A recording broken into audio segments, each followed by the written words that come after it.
Olá, bom dia, graça e paz, que Deus abençoe este dia, que este dia seja um dia de boas notícias, de bênçãos, de vitórias e até aquilo que era para dar errado, que venha dar certo na tua vida, em nome de Jesus.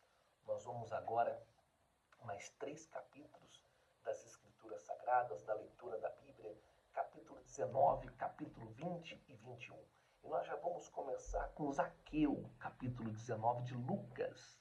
Zaqueu era um homem muito conhecido, um cobrador de impostos. E este homem, Jesus estava ali passando por Nazaré, né, por Jericó, desculpa, passando por Jericó, e ele avistou aquele homem em cima de uma figueira, de uma árvore. E diz os estudiosos que eu nunca fui para Jericó, tem uma árvore que eles nomearam esta árvore a árvore de Zaqueu. Então Zaqueu ele subiu naquela árvore para ver o Senhor Jesus. E Jesus viu Zaqueu, pediu para ele descer e falou: hoje eu vou na tua casa. E lá na casa de Zaqueu, Zaqueu abriu o coração dele, tocado pelo Espírito Santo. E Zaqueu falou assim: poxa, se eu roubei alguém, que ele tinha roubado muita gente, a fama dele era péssima. Se eu roubei alguém, eu quero devolver a metade dos meus bens para os pobres. Então eu quero vender e eu quero dar metade dos meus bens para o pobre, vendo tudo. E ele fez isso, tocado pelo Espírito Santo, e Jesus falou assim: ó, hoje houve salvação nessa casa, porque esse é filho de Abraão. Então é uma história linda, é uma história gloriosa de um homem que agiu sua fé, diferentemente do jovem rico, que Jesus pediu para ele vender tudo e dar para os pobres. E ele acabou se entristecendo com aquilo. E ele negou e foi embora muito triste. Mas Zaqueu não, fez completamente diferente, de livre, espontânea vontade. Ele fez de todo o seu coração e foi algo glorioso. E até hoje nós estamos contando a história de Zaqueu. É uma verdade. E aqui, da continuidade aqui, é o capítulo 19, a parábola das 10 vinhas, que fala aqui que o seu senhor, ele confiou os seus bens, fala: eu vou viajar e eu estou confiando os meus bens nas tuas mãos, e quando eu voltar, eu quero que vocês venham ter multiplicado. Teve um que multiplicou, o outro multiplicou, mas teve outro que guardou, enterrou. Então, o que isso significa? O que multiplicou, Jesus, o servo, né, o Senhor, elogiou, o outro elogiou, e o outro falou: até aquilo que você tem vai ser tirado e vai ser dado àquele que multiplicou. Pastor, o que isso significa? Eu, você, todos nós, um dia nós vamos prestar conta com Deus de tudo aquilo que Jesus tem dado para nós. Nós vamos prestar conta com o nosso Deus. Espero que o Senhor Jesus venha olhar para mim, para você, e venha falar assim: ó, servo bom e fiel, você multiplicou o meu talento.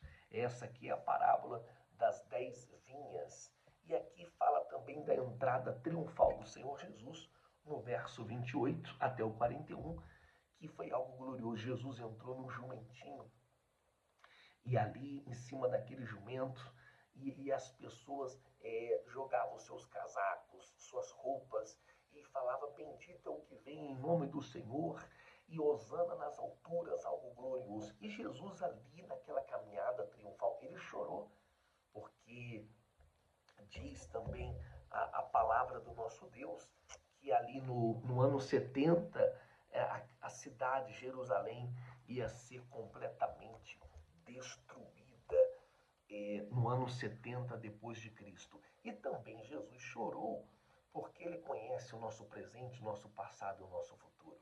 Aquelas pessoas escolheram Barrabás e não o Senhor Jesus. Olha que coisa triste, né? Deixa eu fechar aqui, ó. Olha que coisa triste. Então aquelas pessoas escolheram Barrabás. Do 45 ao 47 fala da purificação do templo, a purificação do templo, que Jesus ele entrou no templo e com o chicote na mão, revoltado, destruiu tudo e quebrou tudo. E ele falou que a minha casa será uma casa de oração, mas eles transformaram em convis de salteadores. Jesus estava falando do nível da corrupção daquelas pessoas. Na época da Páscoa, todos tinham que sacrificar um cordeiro. O rico dava a sua oferta do rico, o pobre dava a sua oferta de pobre, mas todos tinham que sacrificar, fazer algo. Então, o nível de corrupção, a pessoa que vinha distante, ela não podia trazer um novilho, um cordeiro. Ela tinha que comprar ali. Ela comprava no templo, mas os sacerdotes não sacrificavam. E voltava aquele mesmo cordeiro e não sacrificava, e ali eles iam roubando o dinheiro das pessoas.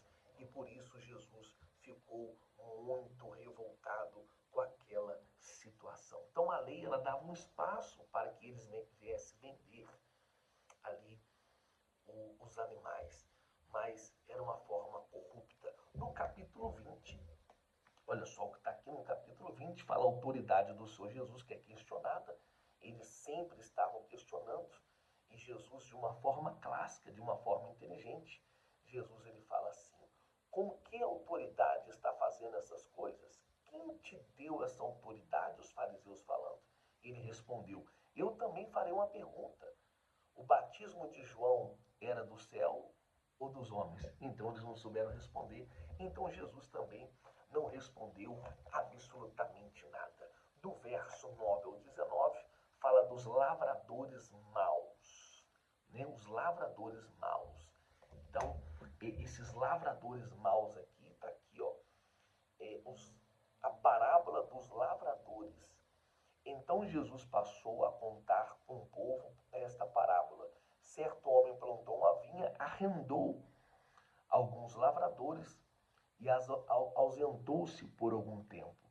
Na época da colheita, enviou um servo aos lavradores para que entregasse parte do fruto das vinhas. Mas os lavradores espancaram e mandaram embora de mãos vazias. Então, quando o Senhor mandou os lavradores, espancaram eles.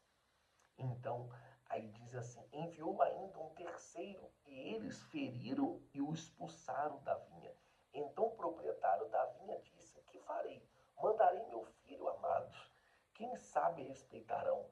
Mas quando os lavradores viram, combinaram uns outros, dizendo: este é o herdeiro, vamos matá-lo, a herança é nossa. E também mataram os lavradores e mataram também o filho. E a esta parábola, Jesus estava falando: eu enviei os profetas. Eu enviei os profetas, que são os trabalhadores, e rejeitaram e mataram, que representam os lavradores, os profetas. Enviei o meu filho e também os mataram, rejeitaram. Olha só que situação.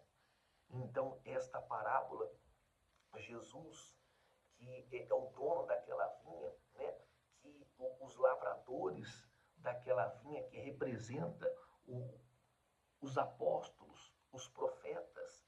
Então aqui está falando do relacionamento de Deus com Israel, com os profetas, falando da sua rejeição, falando do seu filho. Então esses trabalhadores que representavam os profetas, que foram enviados a Israel, mas eles não deram ouvido. Deus que enviou o seu filho, também eles não deram ouvido. Olha que situação. E depois está falando aqui dos tributos. O tributo, sempre os críticos quiseram pegar o Senhor Jesus de calça curta. E eles falaram: é certo pagar impostos? Jesus falou: dai a César o que é de César, e dá a Deus o que é de Deus. Então, mais uma vez, ali, o Senhor Jesus, com toda a classe, ele responde os fariseus. Aqui está falando a realidade da ressurreição. Eles estavam falando: poxa, Jesus, e os nossos filhos, e as nossas esposas, como que vai ser lá? E Jesus explicou acerca da ressurreição, como que vai ser quando as pessoas, deixa eu arrumar aqui, quando as pessoas forem salvas, vai ter um corpo transformado, uma vida transformada, e lá não vai ter casamento, mas todos vão estar unânimes num só propósito. Amém? E também tem Cristo, é o Senhor de Davi. Está aqui a oferta da viúva que os ricos deram grande quantidade em dinheiro, né? Mas aqui no capítulo 21 já, os ricos deram grande quantidade em dinheiro, mas aquela viúva deu 2 moedas e ela deu tudo quanto ela possuía. E isso foi algo glorioso. Amém? E ela foi abençoada. Está aqui os sinais, o sinal do fim dos tempos, que fala de fome, de guerra, de terremotos. E é isso que nós estamos vendo. Para muitos, o final dos tempos vai ser de tristeza. Tem pessoas que vão ficar apavoradas, mas quando a nossa pastora pregou no domingo passado, a vinda do Senhor Jesus para nós vai ser motivo de alegria. Essa é a nossa expectativa. Para muitos, de espanto, de tristeza, vão ficar apavorados, mas para nós vai ser com muita alegria. Tá certo? Vamos ficando por aqui. Mais 3 capítulos. Eu desejo a todos vocês um ótimo final de semana. Hoje vai ter a nossa célula às 8 horas da noite. E domingo também eu aguardo por todos vocês às 9 horas da manhã. 8h30, o nosso café de comunhão. Tá certo? Deus abençoe a sua vida. Um beijo no seu coração. E até segunda-feira, se assim o nosso Deus permitir, nesse mesmo horário e nesse mesmo canal.